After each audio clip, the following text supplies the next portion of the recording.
DA में बढ़ोतरी के साथ अब कर्मचारियों को मिलेगा अतिरिक्त फायदा। महीने में इतनी बढ़ेगी सैलरी। केंद्र सरकार लाखों कर्मचारियों के महंगाई भत्ते में बढ़ोतरी के बाद उनके लिए एक और अच्छी खबर है। जो केंद्र सरकार के कर्मचारी महामारी के कारण बाल शिक्षा भत्ता का दावा करने में विफल रहे, वे अब इस पैसे का दावा कर सकते हैं और उन्हें इसके लिए किसी आधिकारिक दस्तावेज की आवश्यकता नहीं होगी। केंद्र सरकार के कर्मचारियों को भी उनके बच्चों की शिक्षा के लिए भत्ता मिलेगा, जो 7वें वेतन आयोग की सिफारिशों के अनुसार 2,250 रुपये प्रति माह है। लेकिन प्रकोप के कारण पिछले साल से स्कूल बंद है। शिवराज सरकार ने उठाया ये बड़ा कदम। 1 सितंबर को होगी सुनवाई। मध्य प्रदेश में अन्य पिछड़ा वर्ग ओबीसी को 27% आरक्षण देने के मामले में राज्य सरकार ने तेजी के साथ काम शुरू कर दिया है। सरकार की ओर से हाईकोर्ट में इस बारे में अंतरिम आवेदन दायर किया गया है, जिसमें सभी 6 मामलों में लगे स्टे को हटाने के लिए हाईकोर्ट से निवेदन किया गया है। शिवराज सरकार ओबीसी को 14% की बजाय 27% आरक्षण देने की दिशा में तेजी से काम कर रही है। अपने वादे के मुताबिक अब शिवराज ने राज्य सरकार की ओर से इस मामले में हाईकोर्ट में अंतरिम आवेदन दाखिल किया है। अब तक 37,000 से ज्यादा स्कूलों को लाभ। जाने क्या है सरकार की योजना। मध्य प्रदेश के स्कूलों और आंगनबाड़ियों के लिए एक बड़ी खुशखबरी है। जल जीवन मिशन योजना तेजी से कार्य कर रही है। जल जीवन मिशन के अंतर्गत मध्य प्रदेश में अब तक 22,200 आंगनबाड़ियों और 37,900 स्कूलों में नल के जरिए पेय जल पहुंचाने की व्यवस्था की जा चुकी है। मध्य प्रदेश की शालाओं और आंगनबाड़ियों में आने वाले बच्चों को गुणवत्तापूर्ण और सुगमता से पेयजल की आपूर्ति की दिशा में भी जल जीवन मिशन से काफी सहयोग मिला है।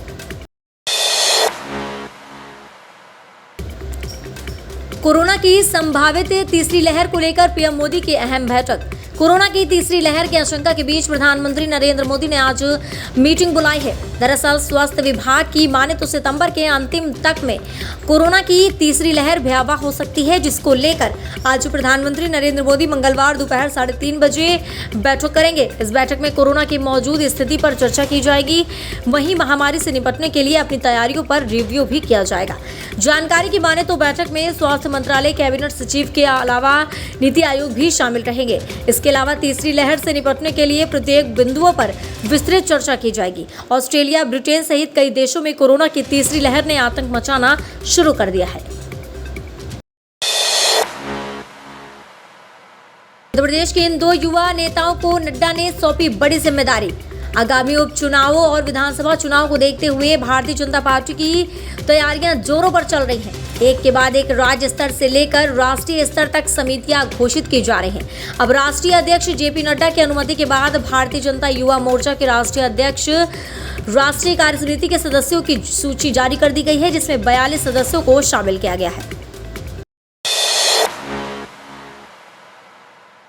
ऊर्जा मंत्री का बड़ा बयान। बिजली कर्मचारियों के वेतन और मांगों पर करेंगे विचार। मध्य प्रदेश के बिजली कर्मचारियों को लेकर ऊर्जा मंत्री प्रद्युमन सिंह तोमर का बड़ा बयान सामने आया है।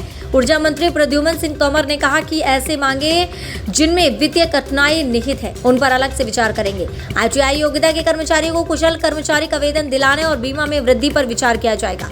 दरअसल सोमवार को ऊर्जा मंत्री प्रद्युमन सिंह तोमर ने विद्युत कर्मचारी संगठनों से चर्चा की और कहा कि जनता की सुविधाओं को सर्वोपरि प्राथमिकता दें। कर्मचारियों की समस्याओं पर चर्चा करने के लिए हर महीने बैठक करेंगे। मध्य प्रदेश में इन पदों पर निकली सरकारी भर्तियां। मध्य प्रदेश में सरकारी नौकरी का इंतजार कर रहे युवाओं के लिए सुनहरा मौका है। मध्य प्रदेश हाईकोर्ट ने जूनियर स्टेनोग्राफर सहित विभिन्न पदों पर भर्तियां निकाली है, जिसकी आवेदन की प्रक्रिया जारी है और अंतिम तिथि 30 अगस्त 2021 है।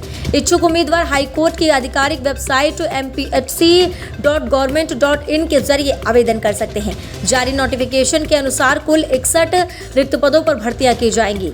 हॉर्टिकल्चरिस्ट के 31 पद, जूनियर ज्वेलरिस्ट असिस्टेंट के 54, स्टेनोग्राफर के 4 आवेदन करें। योग्य उम्मीदवारों को आवेदन करने के लिए मध्य प्रदेश हाईकोर्ट की वेबसाइट पर जाना होगा।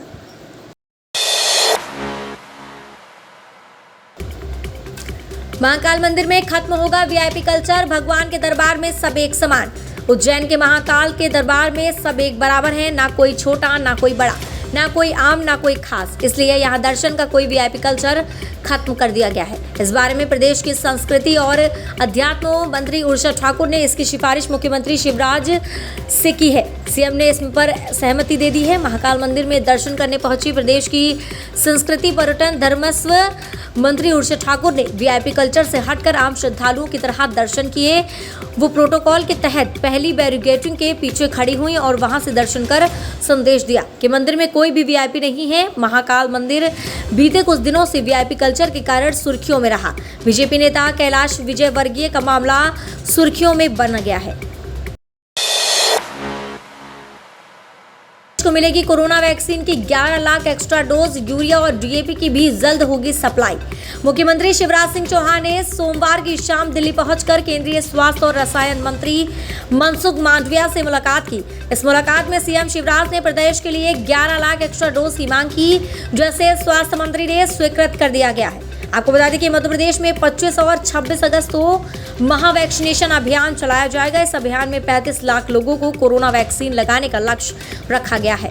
इसी के चलते सीएम शिवराज ने केंद्र सरकार से 11 लाख अतिरिक्त डोज की मांग की है। बारिश होने से मलावा निमाड़ में बिगड़े हालात, सूखे की चपेट से जबलपुर बुंदेलखंड भोपाल में भी पानी की कमी।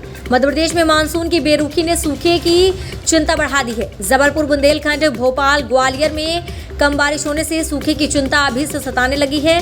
मौसम विभाग ने भी चिंता जताई है कि अगर बारिश नहीं हुई तो लोगों के सामने पानी का संकट अभी से खड़ा हो जाएगा। मध्य प्रदेश में पिछले कुछ दिनों से नहीं हो रही बारिश ने चिंता बढ़ा दी है। मलावा और निमाड़ पहले से काफ़ी सूखे हैं, जब जबलपुर और बुंदेलखंड की हालत भी बिगड़ते जा रहे हैं। भोपाल, ग्वालियर, मुरैना और सागर जैसे बड़े शहरों में कम बारिश ने चिंता की लकीरें खींच दी हैं। मौसम विभाग की माने तो अगर 10 दिनों में इन इलाकों में बारिश नहीं हुई तो लोगों को सूखे की मार झेलनी पड़ेगी।